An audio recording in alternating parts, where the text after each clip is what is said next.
a lo que fueron sometidos, a las torturas, vejaciones de todo tipo, a las que fueron sometidos todos aquellos que fueron encarcelados durante la dictadura y posteriormente desaparecidos, ¿no? Entonces, la idea era hoy abordar, a partir del libro Nunca Más, las historias que se conocen a partir de relatos de sobrevivientes y de sus familiares, historias de personas con discapacidad desaparecidas durante la dictadura militar de 1976. Última dictadura. Y nunca más.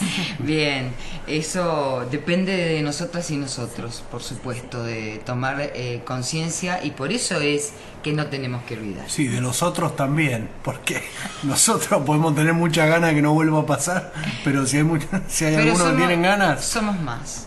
Sí, por suerte. Cuénteme, ¿cómo puede ser que una persona con discapacidad haya tenido que sufrir y pasar por estas cosas?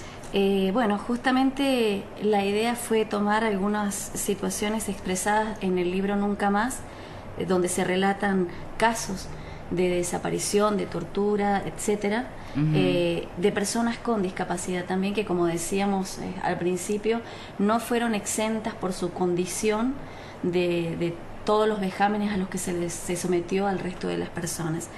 Y en el libro Nunca Más justamente comienza uno de los extractos diciendo que comenzaba la primavera en la ciudad de Córdoba en la madrugada del 21 de septiembre de 1976, cuando un grupo de personas de civil fuertemente armado toma por asalto la vivienda de un barrio de Villa Belgrano. Allí toman detenidos a Mónica Proti de Guillén y a Enrique Guillén, este último lisiado en una pierna, una persona en silla de ruedas, ¿no? El matrimonio Guillén fue visto en La Perla, despiadadamente torturado, mientras los padres los buscaban afanosamente, realizando innumerables gestiones ante organismos nacionales e internacionales, tanto oficiales como privados, ¿no? En su desesperación, los familiares tomaron contacto con un militar retirado, informante oficioso, quien aseguró, esto dijo: los chicos están bien en La Perla, agregando tiempo después que ya habían sido juzgados y que serían trasladados, sin aportar desde entonces ninguna otra información. Otro caso. ¿Nunca más aparecieron? Nunca más aparecieron. Bien. La Perla obviamente es un centro de tortura y de detención clandestino, ¿no? Uno de los más importantes que tuvo la dictadura. Bien, otro caso, Capital Federal. 3 personas, una de las cuales estaba inválida, está ahí tomando términos utilizados en el libro Nunca Más. Sí. Ubiquémonos en el tiempo, hoy hablamos de persona con discapacidad, no hablamos de lisiados, pero estamos remitiéndonos al lenguaje utilizado en el libro. En aquella época. 3 personas, una de las cuales inválidas, presenciaron en plena vía pública en las barrancas de Belgrano cuando personas de civil introdujeron en un Ford Falcon a Claudia Inés Grunberg, estudiante de sociología, que desde los 5 años sufría artritis deformante en todas sus articulaciones, dedos sin extensión, además de una ringuera evidente luego de 10 años de no poder caminar. 2 años después, o sea en el 78, los 3 testigos, entre los cuales se encontraba José Liborio Poblete, serían también secuestrados. Sí. El general Videla contesta en este caso a unos periodistas ingleses cuando le preguntan por Claudia Inés Grunberg. Entiendo que está detenida a pesar de estar lisiada. Vuelvo a la parte inicial, decía Videla. El terrorista no solo es considerado tal por matar con un arma o colocar una bomba, sino también por activar a través de ideas contrarias a nuestra civilización occidental y cristiana. Dicho en Revista Gente el día 22 de diciembre de 1977. Como se suele decir, está de moda decirlo, hace mucho que se dice, pero está de moda esta frase: a confesión de parte, relevo de pruebas, ¿no? Ahí está diciendo Videla lo que era tan evidente y la consideración que se tenía de un terrorista, es decir, además que no se podía pensar de otra manera. Exactamente, una persona que pensaba distinto era un terrorista. Recordemos que la revista Gente era dirigida por Chiche Hellblum en esa época. Sí, personaje terrorífico, si los hay. En la víspera de cumplir sus 20 años, Rosa Ana Frigerio fue retirada de su casa en la calle Olivarría de Mar del Plata.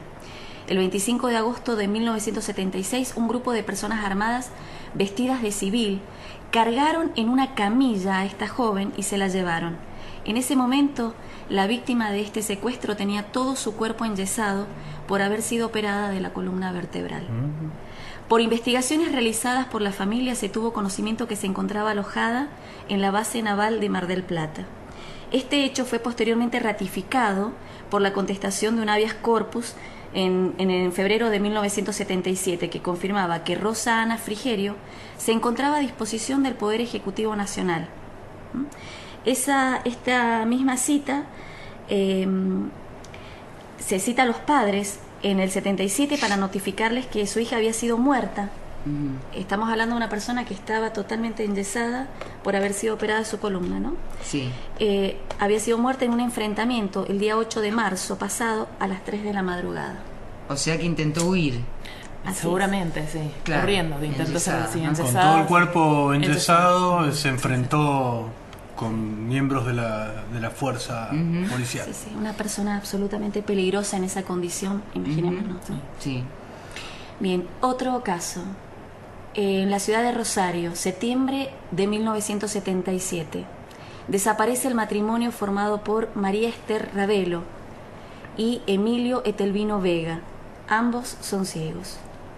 La madre de María Esther Ravelo, al no tener noticias de su hija, concurre al domicilio de la calle Santiago y vio lo siguiente, esto es lo que relató: un camión del ejército llevándose las últimas cosas que quedaban en la casa, Claro. advirtiéndome los vecinos que no me acercara porque me iban a llevar a mí también.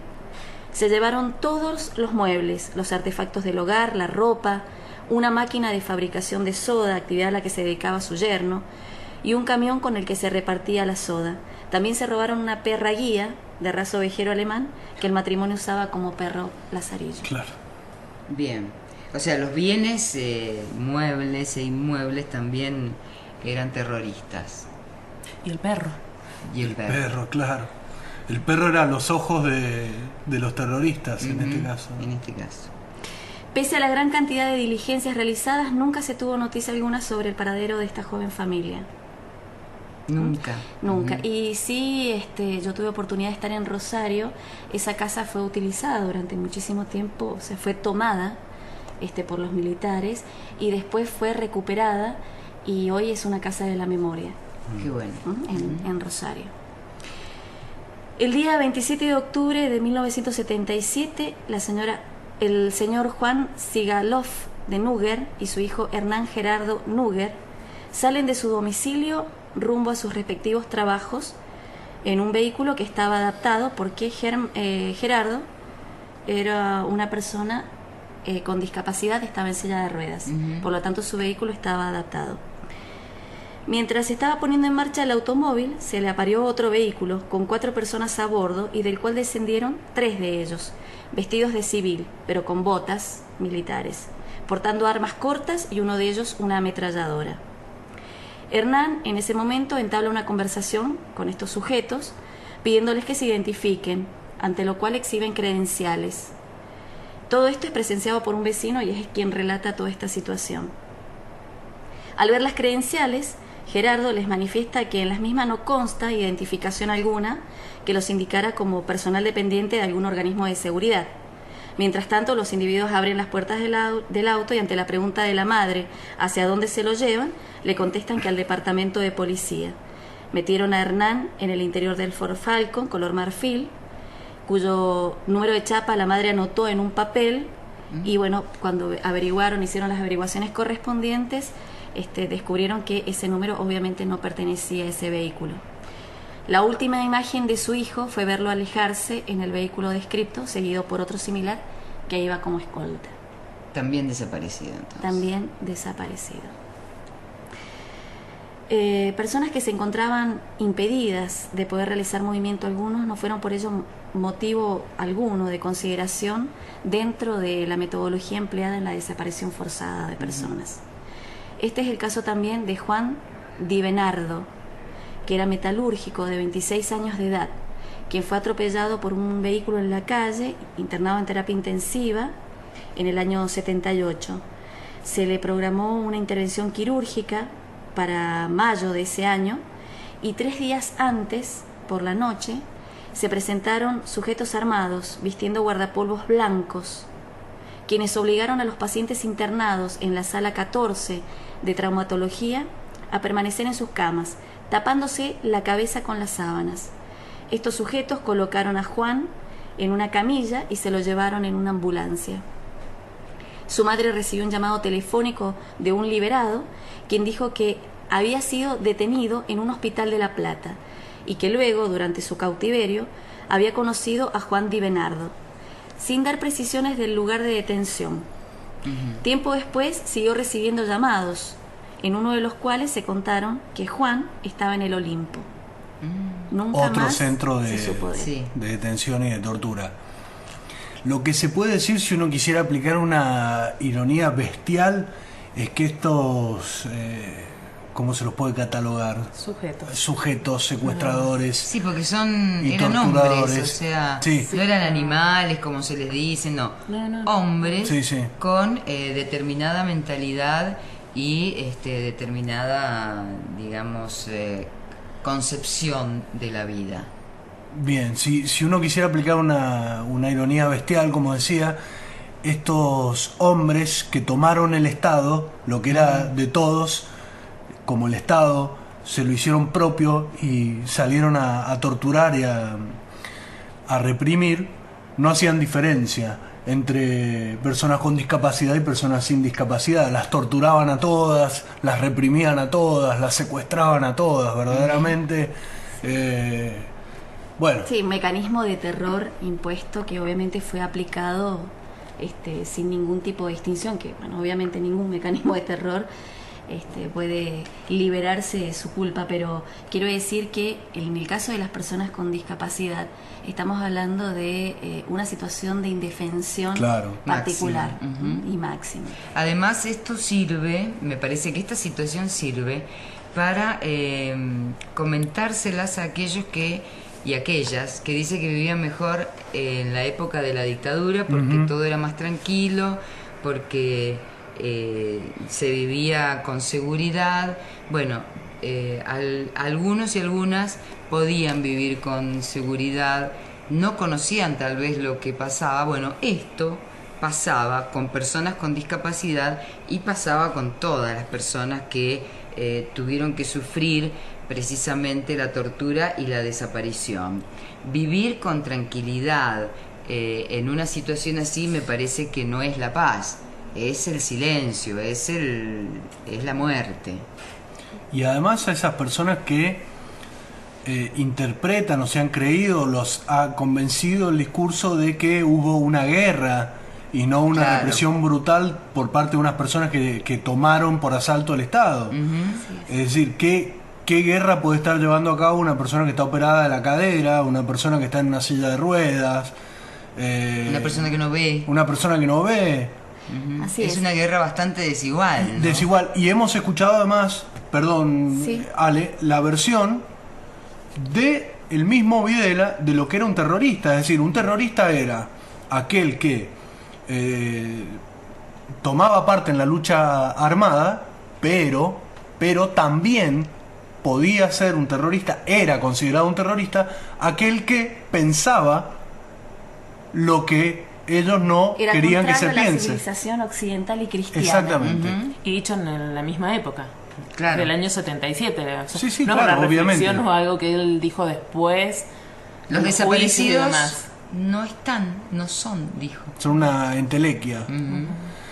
Hay una película, yo no sé qué nivel de veracidad tenía, pero ahora que vos decís occidental y cristiana, una película que se llama El Buda y no habla sobre la última dictadura, pero sí hay una escena de la película donde a un señor que profesaba el budismo se lo llevan detenido justamente por profesar el budismo. El budismo es una filosofía, una religión que tiene que ver sobre todo con manifestaciones pacíficas, ¿no? Yo creo que hay occidentales y cristianos que no harían una cosa así No, y está que claro. no estarían de acuerdo.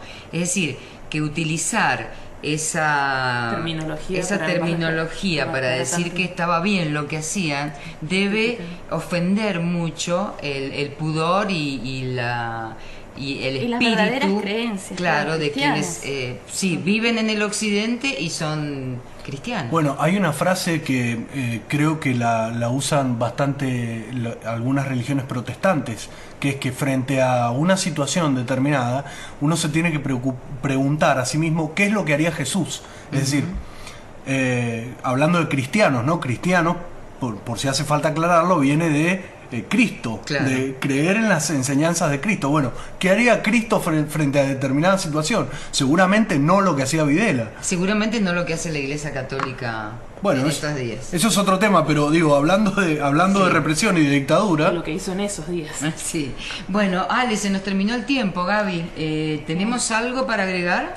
Bueno, sigue la lista, lamentablemente sigue la lista. Mendoza no fue excepción, porque todos los casos que nombra Alejandra son de otras provincias, pero en Mendoza también hubo casos. Ujú. Bien. Hemos superado esa etapa. Es bueno seguir recordando, es imprescindible seguir recordando para que esto no se repita. Y seguimos insistiendo, los y tal vez las que hicieron esto son hombres y mujeres como nosotras y nosotros. Ujú. No son ni animales ni seres de otros planetas. O sea que la maldad es un elemento que hay que tener en cuenta y hay que tratar de evitar. Gracias por habernos visitado, Brizuela Berlanga. Las esperamos el próximo viernes. Muchas gracias. Gracias, chao.